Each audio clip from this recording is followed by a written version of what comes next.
Hello, hello. I'm back. Look, I had no inspiration for content for a while, but I'm back in my reading era, and also I have been consistent with my planner. So let's start with... Maybe I'll start with the books I've been reading, and then we can have a look at my planner. But I'll show you just the outside of my planner.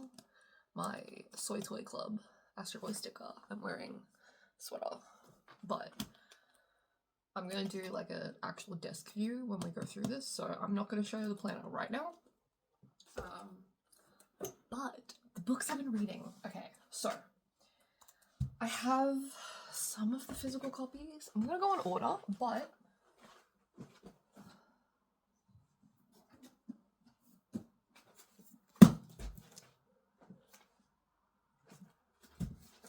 I don't have all of the physical copies, but I've got some. I mostly read on my Kindle or listen to audiobooks, just because it's fucking easier. So let's quickly check my Goodreads.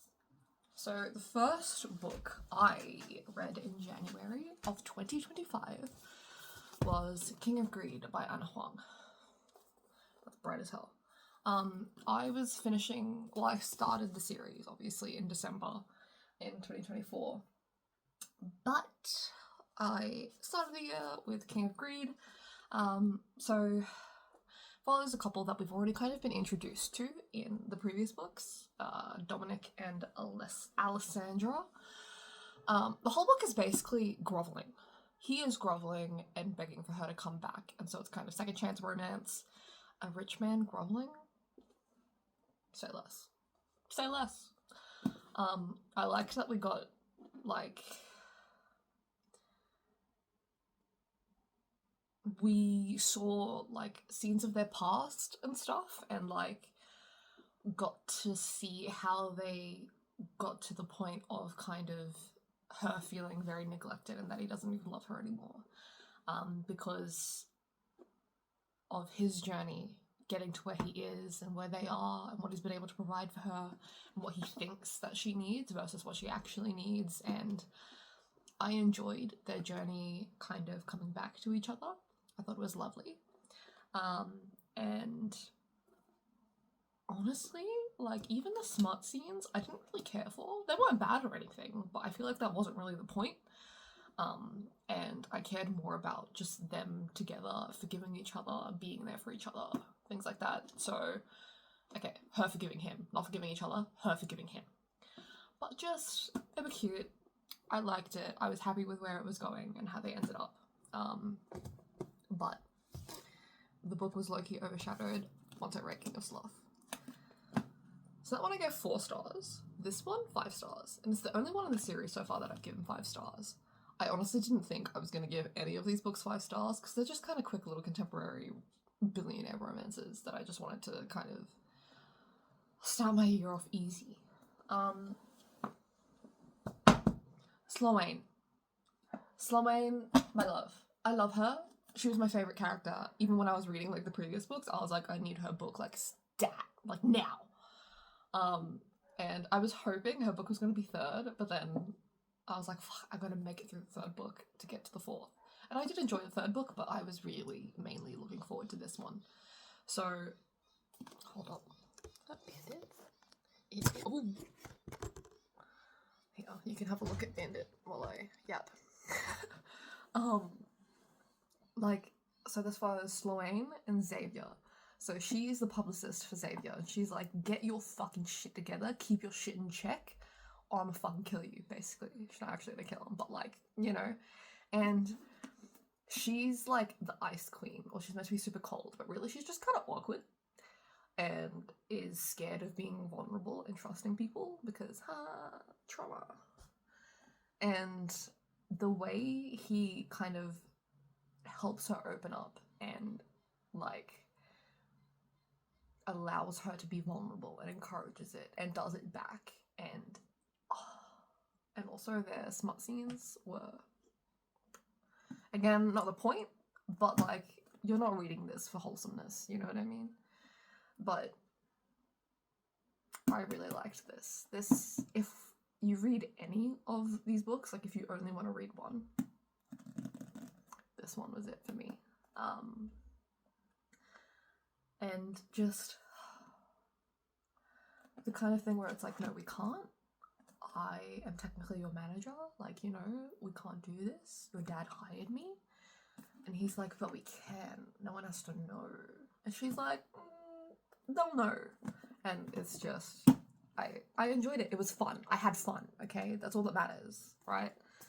Reading books should be fun, okay? You should be enjoying yourself, and then learning is just an added benefit. But you don't have to read to learn. Just have fun. Read whatever you enjoy. And then I do want to talk about one book that I didn't read in January. I read it in December, but whoever fucking recommends Dark Notes, I need you to burn, okay? You made me fucking read that shit. She's a minor. She was 17. I was like, I don't like student teacher, student professor romances. So far, I haven't read a single one that I have enjoyed.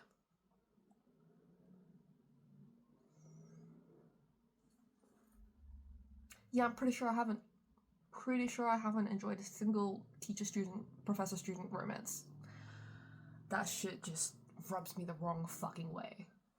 And then I had 2 DNFs this month. This is the first one, which is The Interview by Donna Allen, because my housemate sent me like TikTok, I think, or something, and it was like excerpt from the book or something, and I was like, oh, that sounds insane, like I'm gonna read it.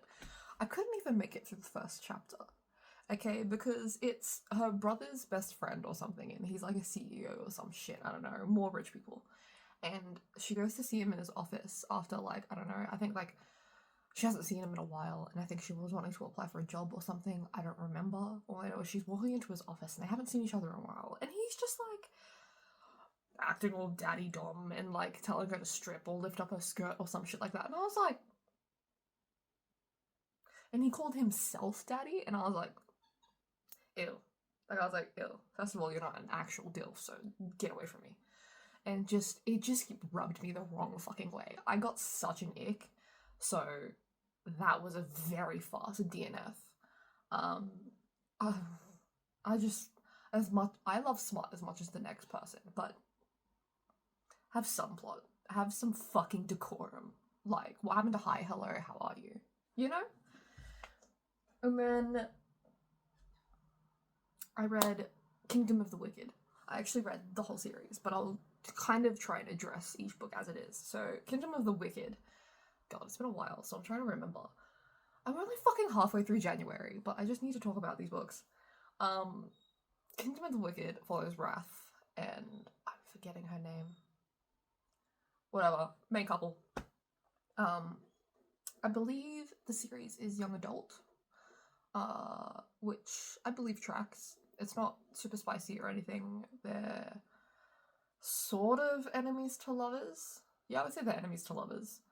But also, like, an underlying bit of, like, I want you, I need you, but, like, fuck you.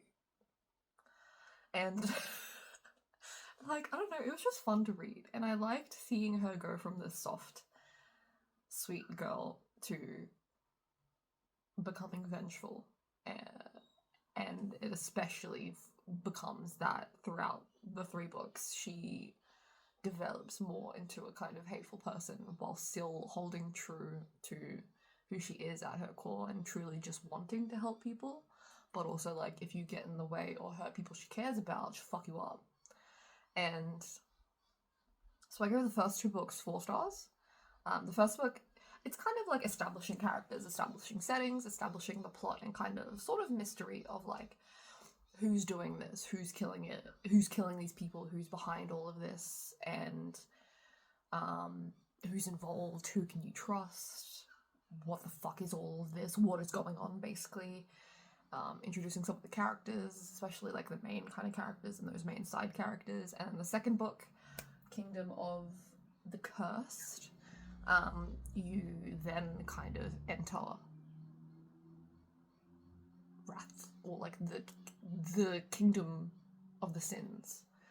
They each have their own little kingdoms and stuff, so you get introduced to the brothers and stuff like that. And I don't remember which book he gets introduced in, but Sloth, I need him. Okay, I need his book now. And I'm so scared we're not gonna get his book until last, which is just gonna fucking kill me. I need Sloth, like, now. I need him. Like, he's a bookworm that it just doesn't give a fuck about anything, but he just wants to read in his library. Like, give me that man, okay? I need him. It's always the quiet ones that are the freaky ones. Give me him now. But I was a little sidetracked by him, but I also really enjoy, you see this more in the third book, but it kind of happens in the second, where her and Envy have this, like, friendship, but they pretend they're disgusted by it, because he's kind of an asshole in the first and maybe, like, end second book, but you see that his intentions actually have reason behind them and stuff, and the revelation of, I'm pretty sure it happens at the end of the second book. There's a couple of, like, twists or revelations where I was like, oh! I was both shocked and also not shocked. Like, you know when you kind of have a feeling something was going to happen and you're like, oh yeah, but also like, oh. So that was how I was feeling during this book. And I was really enjoying kind of revelations and things that were happening and being revealed, and like, low-key, you're asking more questions, but you kind of know they're going to get answered, and you start thinking, and again, more tension, still kind of enemies, but also low-key lovers vibe, where she's like, I can trust him, but can I? Like, I want to trust him, but can I? And like, you know, she gets to a point where she thinks, okay, I can trust him, and then something happens and she's like, what? And it's just, I enjoyed the back and forth, and like their banter is pretty fun, and I can't blame him for folding over her cannolis, okay? The way to a man's heart is cooking. If I had some good authentic fucking Italian food, I'd fold too. And then the third book, I gave 5 stars. So the first two I only gave 4 stars. The third one, 5 stars. That shit was crazy, okay? I loved the third book, okay? I don't give a fuck how much slack or whatever this series gets, okay? Flack, I mean. I don't care. I had fun, okay? Because them loving each other and, like, trusting each other, and then the tension finally coming to a head, the yearning coming to a head, her relationships and interactions with other brothers, especially Envy. We love Envy. We stan Envy. And also seeing certain characters' relationships that kind of, or there's a specific relationship that I am very curious to know about. I don't know if we're gonna get his book next or not. I need to check that. But like, very satisfied with the ending. I was scared it was gonna go in a similar way to the end of ACTA series, like the last book in the series. SJM choke. But it didn't. It didn't, so we're good.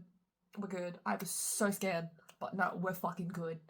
And I very much enjoyed this series, okay? I don't give a fuck how cringe or whatever people think it is. I enjoyed it. I had fun. And then, what do I read next? Okay.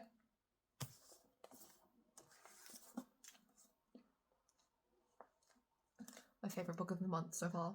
I don't think anything's gonna top it this month. This book. This fucking book. I did like a very mini Instagram post, like of the book.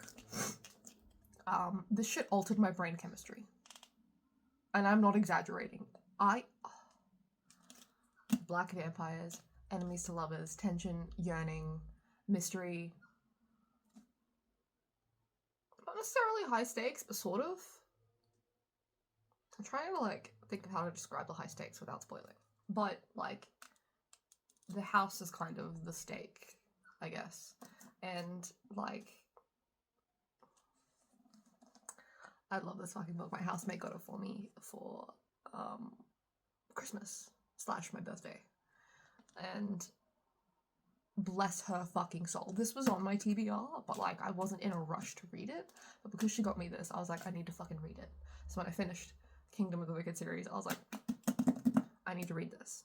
And I don't... Previously, my favourite vampire book that I had read was Carmilla. The previous vampire book I read was Duel with the Vampire Lord by Elise Cover. Elisa Cover? Elise Cover, I think. I don't have the physical copy, it was on my Kindle because she has her stuff on Kindle Unlimited. She has like a bunch of standalones, and then she also has series, I think. I'll get to those. But I was like, give me another vampire romance. It's enemies to lovers, Dark Academia, like right up my fucking alley. Black vampires, say less. Say fucking less. And the yearning. When we say we want yearning, this is what we mean.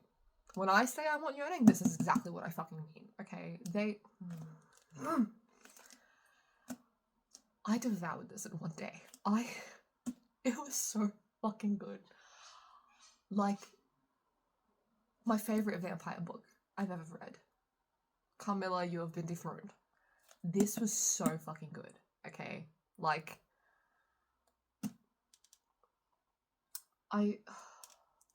when she bleeds and he's just like, it's done well, it's not cringe like it was in Twilight.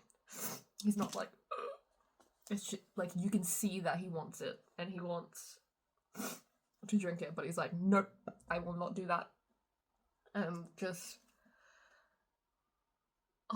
when everyone's like too scared to do anything to her or interact with her because of him, even though they fucking hate each other, but like no one else can have you. And she is such a bitch. I fucking love her. She is an angry, petty, hateful bitch, and I love her with my entire being. She's so funny and fun, and she fucking gives it to him just as well. And like, I need the second book, like now. Okay, I need the second book so bad. I know it's gonna be a trilogy, and we're probably not gonna get the third book until next year. And I'm crying on the inside because this is so good, and I am counting down the fucking days until I get the next one, okay? This is an amazing vampire romance. I know people love A Dowry of Blood by S.T. Gibson. I enjoyed it, but it very much...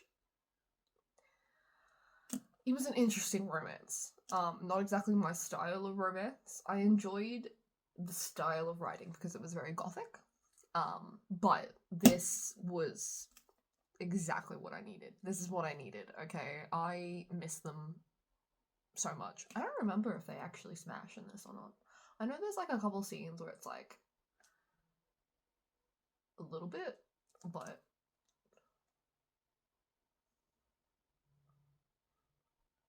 I don't remember. Did they smash?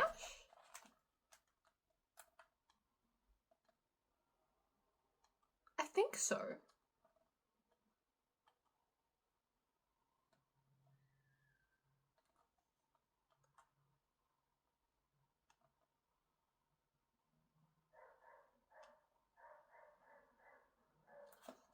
You know, I don't remember. But also the fact that the author is also Australian is fucking awesome. Like, Ethiopian, lives in Australia. Amazing. Top notch, okay? We need more breakout Australian authors, okay? I need to support my Aussies. Okay. I don't think they smash, actually. I think it's just the fucking tension in their scenes when they have romantic scenes and shit. And, like, there's something about a vampire drinking from you, like, finally, after all that tension, all that yearning, all that I can't do it, blah, blah, that is so much more satisfying. And, like, just, like, there's so much more to it than it would in a Smut scene. Like, there's just something about it when that's the entire scene. It's, chef's kiss. What was next? Oh! Okay, I think after that, I tried reading Darling Venom, because I just wanted a quick little dark romance. And I also couldn't make it through the fucking first chapter. That was my second DNF. The writing was immature as hell. I couldn't stand either of them. I couldn't stand them. And I know you're just fucking meant to be annoying teenagers and it's kind of like the prologue to the actual story. I don't give a fuck, actually. I don't care. There are so many other books I could be reading. I'm not pushing through if I can't even enjoy the first fucking chapter. So that one was a DNF for me. I was wanting to try this author, but I think I'm going to try their other book, My Dark Romeo, which is also with another author, I believe. I would rather try that one instead. If I don't like it, then I guess this author just isn't for me, which is kind of disappointing because I know it's like a popular dark romance, but it just wasn't for me. Couldn't do it. And then my first audiobook of the month, and my first Frederick Bachman book, A Man Called Uwe. I cried like a little baby. I cried like a bitch baby, okay? This book, I listened to the entire audiobook in one night. It was so good. Like, so easily digestible. Like, so normally with an audiobook, sometimes I might need to actually just sit there and just listen to it and can't do something else because sometimes it's just not very easily digestible or my brain's just not processing it. But so easy to read. The narrator was amazing. And Uwe is so funny. He's just a grumpy old man that lost the one person that he loved and had left in the world, and seeing him come out of that dark hole with the found family and everything, it was so heartwarming. It was fucking hilarious. Heartbreaking at times and bittersweet as well. It's so bittersweet. And I just cried because I was heartbroken, because it was funny, because it was wholesome. Like, it gave me everything I fucking needed. Think Carl from Up, grumpy old man, meeting Russell and stuff, and like that found family. So beautiful. I am still recovering from that. That was absolutely 5 stars. That was an amazing book. I will definitely be checking out the rest of Frederick Bachman's books slowly.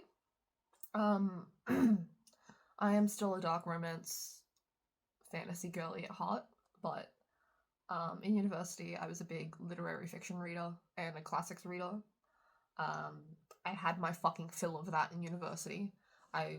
So I am now more slowly integrating literary fiction back into my reading, but probably only like a couple of months at most. And I miss that book. I want to reread it. I'm gonna get the physical copy. I don't know if I want to annotate it, but I wish I could read it again for the first time. That was an amazing book. And then, so this was, the reason I listened to the audiobook was because I was gaming, and I really wanted to play like supermarket shop simulator games. I just wanted to manage a shop. And so I was playing Supermarket Together. Girl, I grinded that shit for I think like 2 days. So the next audiobook I listened to was Ninth House. Now, at the same time, on my Kindle, I was reading Wyatt by Jessica Peterson. It's the second book in the series, but I was recommended the second one, so I was like, fuck it, I'll read the second one, because they're interconnected, but interconnected standalones, so I was like, fuck it, I'll read the second one. But because I have the physical copy of this, I'm going to talk about this, because I finished this before I finished Wyatt. But this I have had for a long time, but ended up listening to it on audiobook because I was still gaming. And this was very hard to digest, I would say the first 40%. Previously I said the first 50%, but when I had a look back at my screenshots of like progress and where I was up to, it's actually probably about the first 40%. So the first chapter 10 is when I was starting to actually process what the fuck was going on.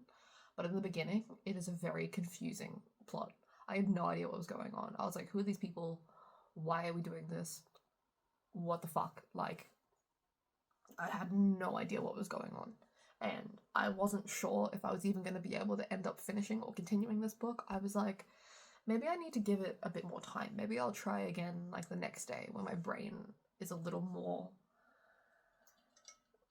fresh, I guess. And I am so glad I decided to continue it because it was such a fucking good book. Like, I gave it 4 stars. I would have given it 5. However, trigger warning, there is a rape scene. Technically there's like 2, but the second one is more like referenced to, and it's not as hard to digest, I would say. It was more like it's referencing what happened in a video, and so it's not necessarily you're in the scene as it's happening, it's just referencing to something that has happened and was recorded against her will, and she was drugged.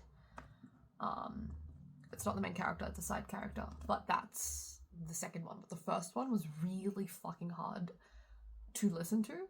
It would have been hard to read, listen to, just hard to digest, because like, oh, I guess spoiler, this has been out for a while. I feel like I'm very late to this, but just this is for trigger warning. She's a minor, and it is quite graphic, and it was really, really fucking hard to listen to. It's not a very long scene, luckily.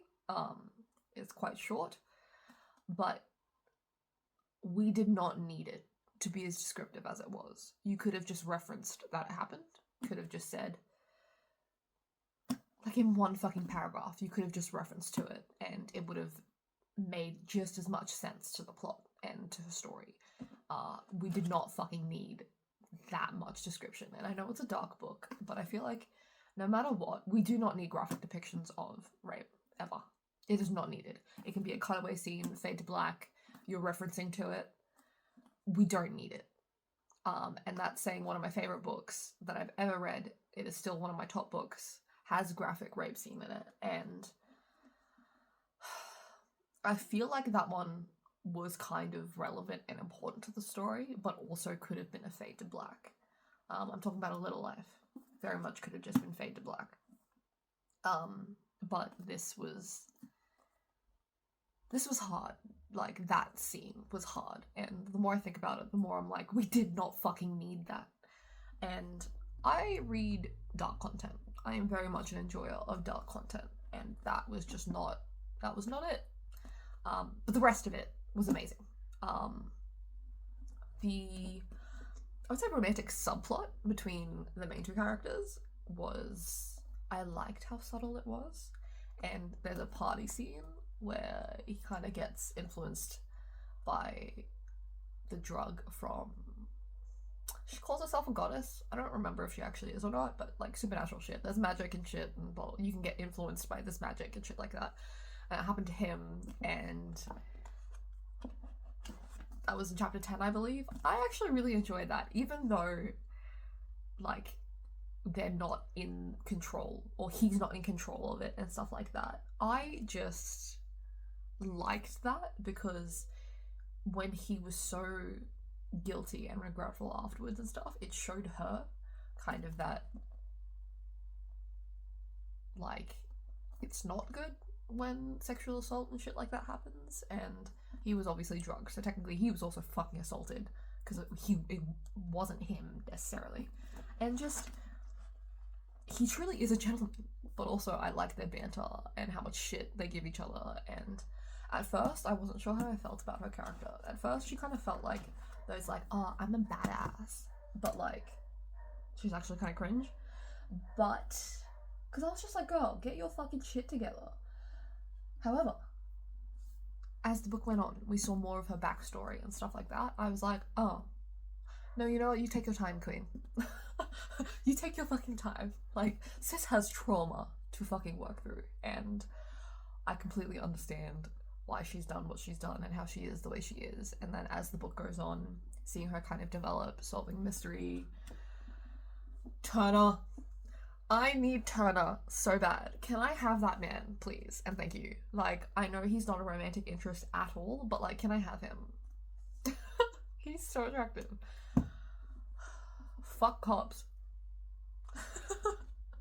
And like their banter was really funny, how he's like, this fucking kid, and she's like, and when her and Dawes, and like the cliffhanger kind of at the end of the book, and the like how it's going to connect to the second book, I'm very excited to start the second book. I haven't yet. I will get into why, but even though it was 4 stars, very much recommend if you need another dark academia book. Note dark content that I mentioned earlier, but essay and drugs are the main 2 trigger warning points I would mention. And then I finished Wyatt, much more lighthearted. I needed that lightheartedness. I had actually gotten about like 70% before I started the Ninth House audiobook. I just didn't feel like continuing to read it at that point in time when I got to 70%.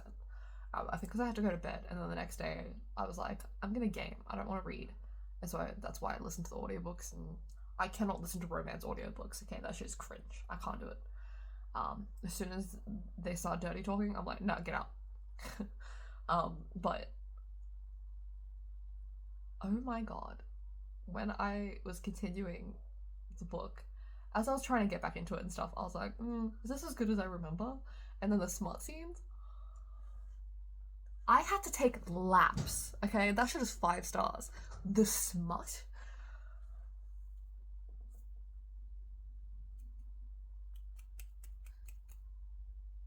I had to take laps. I was giggling. Like, normally I'm pretty composed when reading, like, smut or whatever, because, I mean, I grew up reading fanfiction, okay? That is as depraved as you can get. But this man,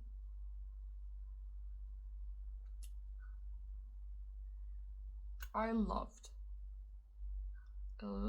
how their relationship developed as well and stuff, but the smut, that's my main takeaway from this. I'm not gonna lie, even though it's not the majority of the plot, it is just it's a nice small town romance. If you like Elsie Silver, I feel like you're gonna like this as well. But smut was so good. Like, and normally I'm not into daddy or anything like that, but at some points he calls himself that. And you know what? It worked. It fucking worked.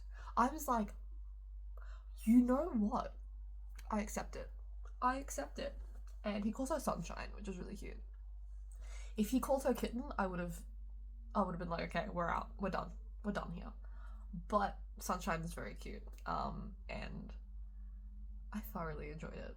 It's not as good as I would say Heartless by Elsie Silver. Heartless is my fucking bread and butter. Ugh! Dilf! But I did still really enjoy this one. Honestly, like, if I take away the smut, it probably would have been like 3-4 stars, maybe 3.5.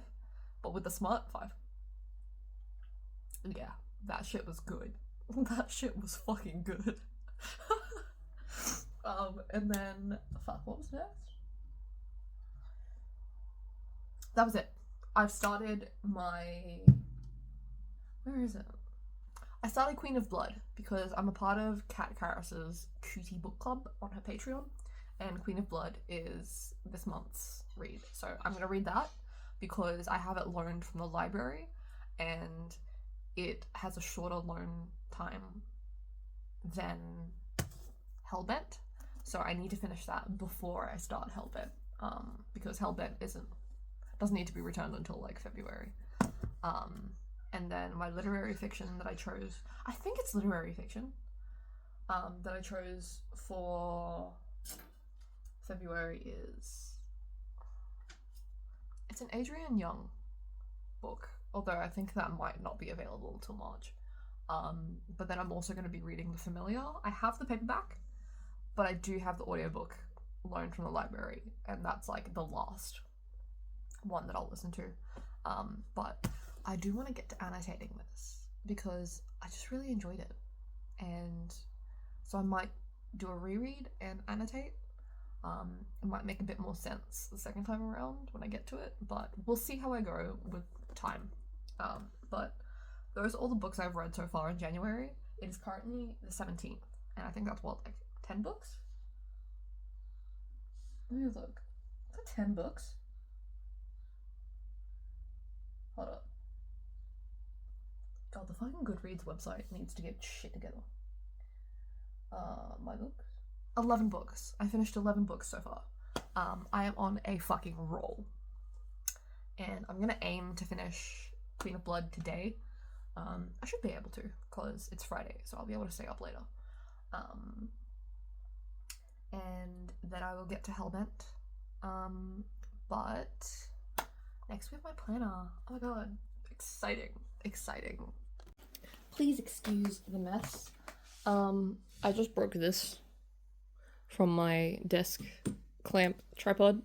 So, because this is meant to slide out, but for some reason it's like, I don't know what the fuck happened. So that's broken. I'm gonna have to get a replacement.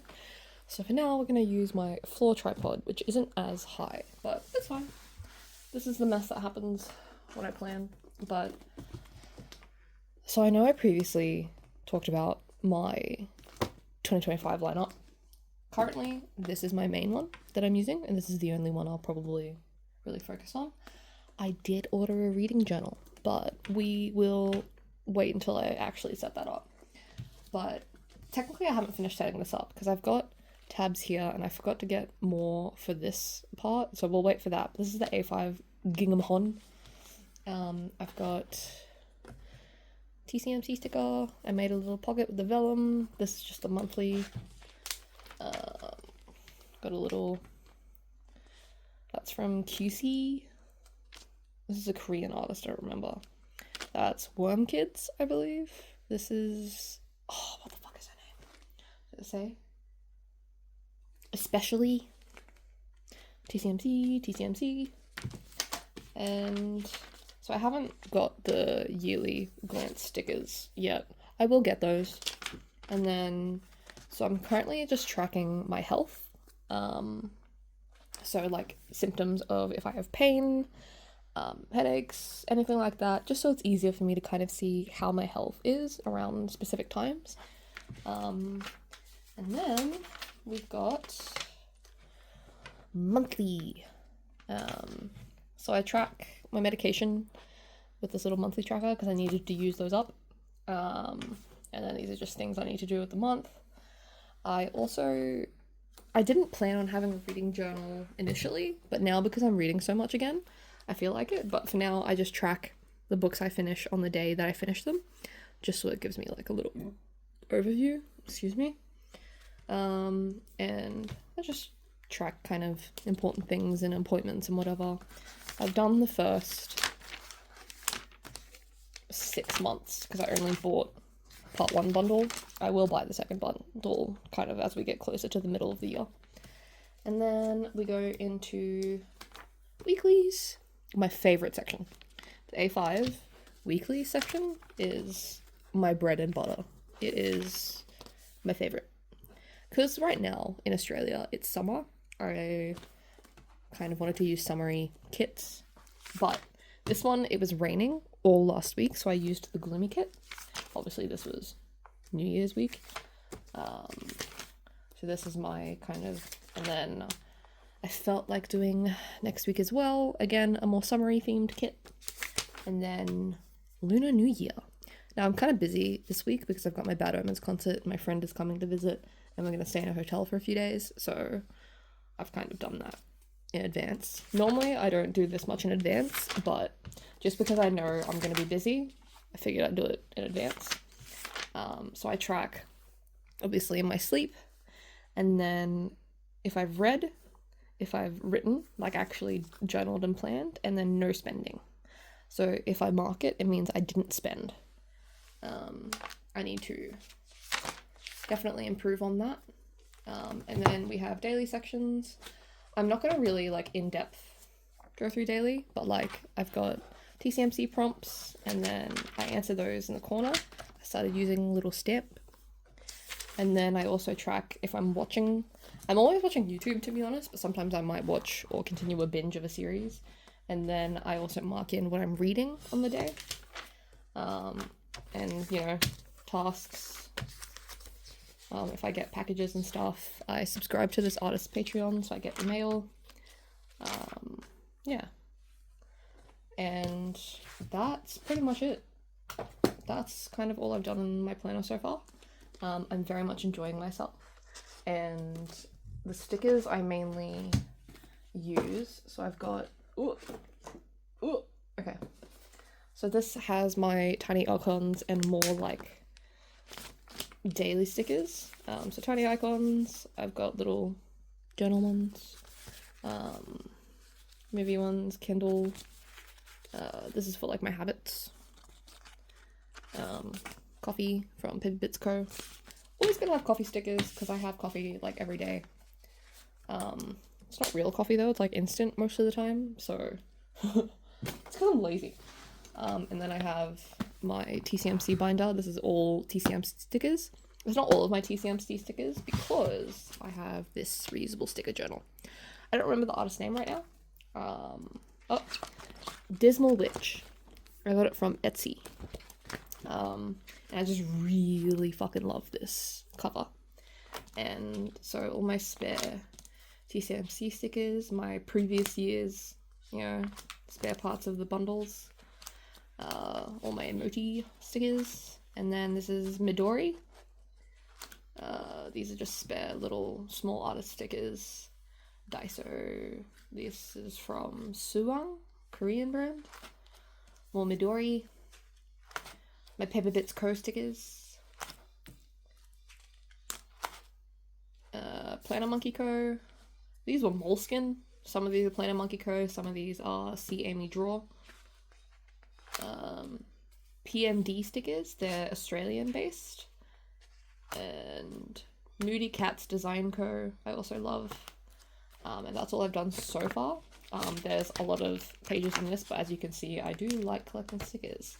And so stickers that I'm more likely to reach for, but don't necessarily have space for to keep in like a folder, I will put in here.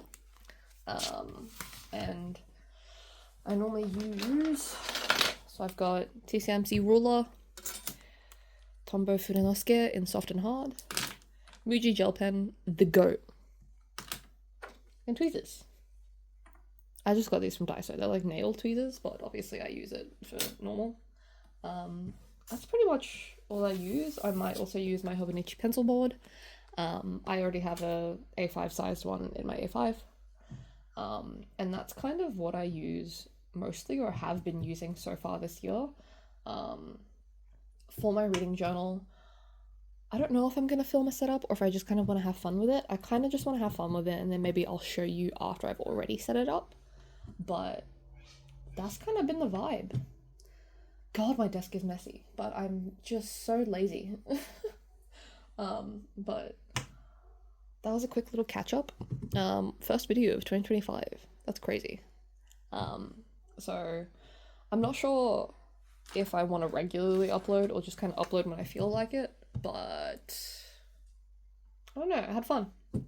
Maybe I will do more content, but I've kind of just been enjoying doing my content as is and, you know, enjoying my stuff without feeling the pressure to post it, but we will see.